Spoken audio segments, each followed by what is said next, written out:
When Attorney General William Barr reinstated federal executions in July, it ended a 16-year halt on capital punishment and forced the U.S. government to deal with several unanswered questions, one of which highlights America's long, contentious relationship with Native American tribal sovereignty.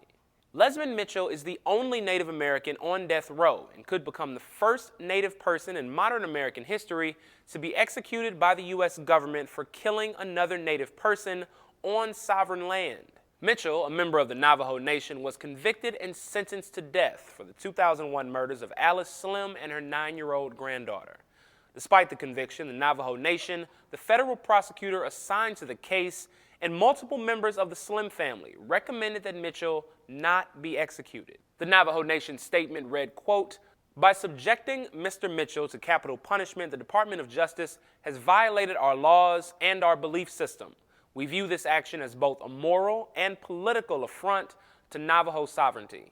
While the U.S. government has the power to prosecute certain major crimes like murder on sovereign lands, tribes can choose whether the crimes are eligible for the death penalty. The Navajo Nation, along with the vast majority of American tribes, have opted out of federal executions. But John Ashcroft, the Attorney General at the time, used a legal loophole to pursue the death penalty anyway. He sought execution because the murders took place during a carjacking, which falls under federal authority and does not feature an opt-in or out provision for Native people. The Navajo Nation believes traditional peacemaking should be a legitimate part of the criminal justice system and said, quote, "The negative force that drives a person to commit evil acts can only be extracted by the Creator." Mitchell's attorney, John Amanoff, told Newsy, "The federal government has largely respected the tribal nation's wishes on capital punishment until now. There have been at least 20 other instances of murder on tribal land in which the DOJ has considered a capital prosecution, but ultimately declined to do so. This decision violated the spirit, if not the letter, of the Federal Death Penalty Act." Your Honors, good afternoon. My name is Jonathan Amanoff from the Public Defender's Office, and I and my co-counsel Celeste Bakke represent Lezmond Mitchell.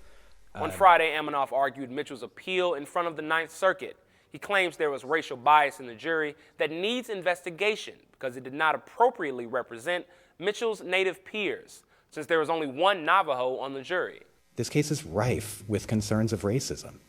This is, again, the only Native American. The government rejected the Native Americans' request. Only 7 of the jurors found the Navajo Nation's plea for this man's life to be mitigating.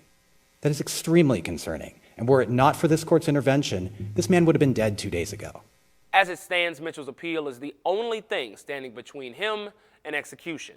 Attorney General Barr scheduled 5 federal executions for the end of 2019 and early 2020. 4 of the inmates set to be executed are wrapped up in a lawsuit against Attorney General Barr. Mitchell is not a part of that lawsuit, which means he's not protected by its injunction. According to the Death Penalty Information Center, 2019 marks the first time in 25 years that a majority of Americans believe life in prison without parole is a better punishment for murder than the death penalty.